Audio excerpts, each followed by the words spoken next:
جو اللہ کی رضا کے لیے ماہ رمضان کا روزہ رکھا کرتے تھے۔ اللہ اکبر۔ اب آپ سوچیں کہ اللہ رب العزت خود جنت کے داروغہ رضوان سے کہے گا کہ رضوان تو بڑھ کر استقبال کر، اور رضوان غلمان سے کہیں گے کہ جنت کے تھال لاؤ، جنت کے میوے اس میں چنو، اور وہ بھی کیسے؟ ستاروں کے برابر، زمین کی ریت کے برابر، درخت کے پتوں کے برابر، آسمان کے ستاروں کے برابر لا کر ان روزے داروں کے سامنے رکھا جائے گا، اور کہا جائے گا یہ ان روزوں کی جزا ہے جو تم دنیا میں اللہ کی رضا کے لیے رکھتے تھے، اب جتنا ہو سکے اس میں سے کھاؤ۔ میرے پیارے آقا کے پیارے دیوانوں، تو جو روزہ رکھتے ہیں ان کے لیے تو یہ جزا، اور جو روزہ نہیں رکھتے اور ماہ رمضان میں بھی کھاتے پیتے گھوم رہے ہوتے ہیں، آپ سوچیں کہ ان کے لیے کیا سزا ہوگی۔ آپ نے اس پہ بھی حدیث شریف سنی کہ ایسا شخص جسے فرشتے کوڑے مار کر جہنم کی طرف لے جا رہے ہوں گے، حضور اکرم صلی اللہ تعالی علیہ وسلم کی بارگاہ میں وہ عرض کرے گا کہ آقا مجھے بچا لیجئے۔ حضور اکرم صلی اللہ علیہ وسلم سفارش کرنا چاہیں گے کہ اللہ فرمائے گا کہ محبوب، اس کے خلاف ماہ رمضان نے دعویٰ کیا ہے، اس سے ماہ رمضان نے بیزاری کا اظہار کیا ہے، تو حضور اکرم صلی اللہ علیہ وسلم فوراً فرمائیں گے کہ جس سے ماہ رمضان نے بیزاری کا اظہار کیا ہو اور جس کے خلاف ماہ رمضان نے دعویٰ کیا ہو، میں اس سے بیزاری کا اظہار کرتا ہوں۔ پھر آپ سوچیں اس بندے کا پرسان حال کون ہوگا۔ اللہ ہم سب کو روزے رکھنے کی توفیق عطا فرمائے۔ ایک عجیب الخلقت فرشتہ، حضور اکرم صلی اللہ علیہ وسلم نے ارشاد فرمایا، میں نے شب معراج میں سدرۃ المنتہا پر ایک فرشتہ دیکھا جسے میں نے اس سے پہلے کبھی نہیں دیکھا تھا۔ اس کے طول و عرض کی مسافت لاکھ سال کے برابر تھی۔ اس کے 70,000 سر تھے، اور سر میں 70,000 منہ، اور ہر منہ میں 70,000 زبانیں۔ ہر سر پر 70,000 نورانی چوٹیاں تھیں، اور ہر چوٹی کے سر پر بال میں لاکھ لاکھ موتی لٹکے ہوئے تھے۔ ہر ایک موتی کے پیٹ کے اندر بہت بڑا دریا، ہر دریا کے اندر بہت بڑی مچھلیاں، اور ہر مچھلی کا طول 2 سال کی مسافت کے برابر۔ ہر مچھلی کے پیٹ میں لکھا تھا لا الہ الا اللہ محمد الرسول اللہ صلی اللہ علیہ وسلم۔ اور اس فرشتے نے اپنا سر اپنے ایک ہاتھ پر رکھا ہے، اور دوسرا ہاتھ اس کی پیٹھ پر ہے، اور وہ بہشت میں ہے۔ جب وہ اللہ کی تسبیح پڑھتا ہے تو اس کی پیاری آواز سے عرش الہی خوشی میں جھوم اٹھتا ہے۔ میں نے جبرائیل علیہ السلام سے اس کے متعلق پوچھا تو انہوں نے عرض کیا، یہ وہ فرشتہ ہے جسے اللہ رب العزت نے آدم علیہ السلام سے 2000 سال پہلے پیدا کیا تھا۔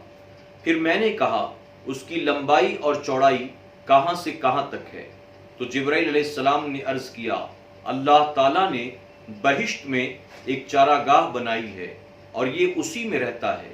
اس فرشتے کو اللہ تعالیٰ نے حکم دیا ہے وہ آپ کے اور آپ کی امت کے ہر اس شخص کے لیے تسبیح پڑھے جو روزہ رکھتے ہیں۔ سبحان اللہ۔ میں نے اس فرشتے کے آگے 2 صندوقیں دیکھی، اور دونوں پر 1000 نورانی تالے تھے۔ میں نے جبرائیل علیہ السلام سے فرمایا، یہ کیا ہے؟ انہوں نے کہا، اس فرشتے سے پوچھئے۔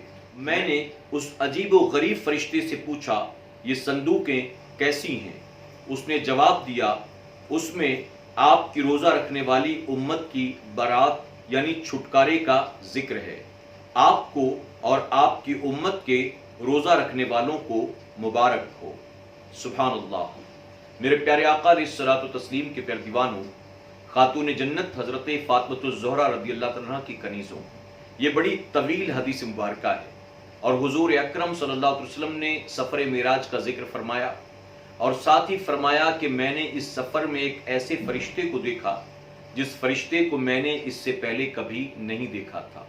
یہ فرشتہ، آپ نے اس کی لمبائی چوڑائی، آپ نے اس کے پروں کا ذکر، اس کے منہ کا ذکر، منہ کے اندر موجود زبانوں کا ذکر، اس کے سر کی چوٹیوں کا، چوٹیوں میں موجود موتیوں کا، موتیوں میں موجود دریا کا، دریا میں موجود مچھلیوں کا، یہ سارا بیان آپ نے سنا۔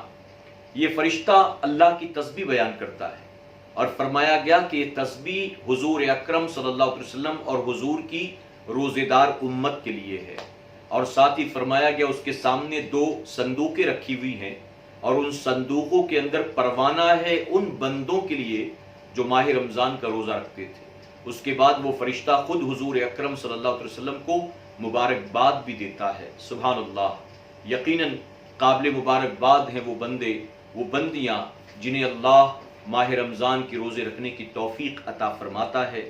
ہم دعا کرتے ہیں اللہ ہم گناہ گاروں کے روزوں کو اپنی بارگاہ میں شرف قبولیت عطا فرمائے۔ روزہ اور دیگر عبادات میں فرق۔ میرے پیارے آقا علیہ الصلوۃ والتسلیم کے پیروانوں، اگر ہم دیگر عبادات کا جائزہ لیں تو یہ بات واضح ہو جاتی ہے، نماز، حج، زکوٰۃ وغیرہ کچھ کرنے کا نام ہے۔ مثلا نماز میں قیام، رکوع، سجود وغیرہ کی ادائیگی کی جاتی ہے۔ حج اللہ کی رضا کے لیے طواف کعبہ، وقوف مینا، عرفہ، سعی وغیرہ کا نام ہے۔ لیکن روزہ کھانے پینے اور جماع سے بچنے کا نام ہے۔ آخر ایسا کیوں؟ در حقیقت اللہ رب العزت اپنے بندوں کی تربیت فرمانا چاہتا ہے۔ اے میرے بندوں، تمہارے پاس بھلے ہی حلال کھانا ہو، حلال مشروبات ہوں، حلال بیوی موجود ہو، لیکن پھر بھی ماہ رمضان المبارک میں میری خوشی کے لیے ان چیزوں سے صبح صادق سے لے کر غروب آفتاب تک رکے رہو۔ اگر بندہ اللہ رب العزت کی رضا کی خاطر ان چیزوں سے اپنے آپ کو روکے رکھتا ہے تو اللہ تبارک تعالیٰ اپنی اس اطاعت کے عوض اس کے سونے جاگنے کو بھی عبادت قرار دیتا ہے اور بوقت افطار اس کی دعا کو شرف قبولیت سے نوازتا ہے۔ جب ایک بندہ صبح صادق سے لے کر غروب آفتاب تک حلال کھانے پینے کو جب ایک بندہ صبح صادق سے لے کر غروب آفتاب تک حلال کھانے پینے کا عادی ہو جاتا ہے اور وہی بندہ ماہ رمضان المبارک کے گزر جانے کے بعد حرام کھانے کی طرف اور حرام پینے کی طرف اور غیر محرم عورتوں کی طرف اپنی طبیعت کو مائل نہیں کرتا، بلکہ ماہ رمضان المبارک کی تربیت اسے یاد دلاتی ہے جب تنہائی میں بھوک اور پیاس مٹانے کے لیے معقولات اور مشروبات نگاہوں کے سامنے موجود تھے، اللہ کے دیکھنے کے تصور اور اس کے خوف سے اپنے آپ کو تو نے روکے رکھا۔ اب ماہ رمضان المبارک کے بعد تو حرام کی طرف کیسے بڑھ سکتا ہے؟ کیونکہ جو خدا ماہ رمضان المبارک میں ہمارے گھر کی تنہائی میں ہمیں دیکھ رہا ہوتا ہے، وہی خدا ہمیں آج بھی دیکھ رہا ہے، اور بس بندہ اپنے آپ کو خوف خدا کی وجہ سے حرام معقولات اور مشروبات اور غیر محرم کی طرف غلط قدم اٹھانے سے روک لیتا ہے۔ یاد رکھیں، اگر ماہ رمضان المبارک کی اس تربیت کا فائدہ ہم نے نہ اٹھایا اور روزے کے فلسفے کو ہم نہ سمجھے تو ہم سے بڑا کم عقل کوئی نہیں۔ بظاہر روزہ مذکورہ 3 چیزوں سے اپنے آپ کو روکنے کا نام ہے، لیکن اس کے علاوہ بھی روزے کی حفاظت کے حوالے سے رحمت عالم صلی اللہ علیہ وسلم کا ارشاد موجود ہے۔ ہمیں چاہیے ان ارشادات کو پیش نظر رکھتے ہوئے اپنے روزوں کی حفاظت کریں اور خوب سے خوب روزے کی برکتیں حاصل کریں۔ میرے پیارے آقا علیہ الصلوۃ والتسلیم کے پیروانوں، روزے کے فضائل کا سلسلہ یہاں پر ہم مکمل کرتے ہیں۔ اب کل کے ایپیسوڈ میں انشاءاللہ روزے کے فوائد ہم اور آپ سماعت کریں گے۔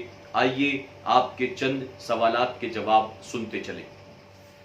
نظیم الدین بھائی نے سوال کیا ہے جو صحیح طور پر لکھا نہیں ہے، مجھے جو سمجھ میں آیا کہ ماہ رمضان میں وہ تہجد پڑھتے ہیں، سنت کی نیت سے پڑھیں کہ نفل کی نیت سے پڑھیں، تو تہجد کی نماز نفل ہے، نیت کریں تو نفل کی نیت کریں، اور کبھی پوری سنت پڑھتا ہوں، کبھی سنت نہیں پڑھتا ہوں، نفل پڑھتا ہوں۔ جہاں تک مجھے ان کا سوال یہ سمجھ میں آیا تو دیکھیے، سنت کبھی نہ چھوڑیں، نفل اگر چھوٹ گئی تو اس میں کوئی گناہ نہیں ہے، اور اگر آپ سنت چھوڑتے ہیں نفل پڑھتے ہیں تو اس سے بہتر ہے کہ آپ نفل چھوڑ دیں اور سنت پڑھیں، لیکن آپ سنت چھوڑ کر نفل نہیں پڑھیں، اس بات کا خیال رکھیں۔ اعظم خان صاحب نے سوال پوچھا ہے کہ میں اپنے والد مرحوم کے ثواب کے لیے روزہ کب رکھ سکتا ہوں، رہنمائی فرمائیں۔ ماہ رمضان میں تو نہیں رکھ سکتے، ماہ رمضان میں تو آپ پر روزہ فرض ہے، آپ کو اپنے روزے رکھنے ہوں گے۔ ماہ رمضان کے بعد آپ اپنے مرحوم والد کے ایصال ثواب کے لیے روزہ رکھ سکتے ہیں، اس میں کوئی مسئلہ نہیں ہے۔ کیا کپڑے بدلنے سے وضو ٹوٹ جاتا ہے اگرچہ گھٹنے دکھ جائیں؟ یہ عبد القادر صاحب نے سوال پوچھا ہے۔ دیکھیے اگر کوئی نہا رہا ہے برہنا، یعنی اس نے کوئی کپڑے نہیں پہنے ہیں، بالکل نیوڈ ہے، اور اس نے اسی وقت وضو کیا اور وضو کے بعد پھر اس نے کپڑے پہنے، اس سے وضو میں کوئی فرق نہیں پڑے گا۔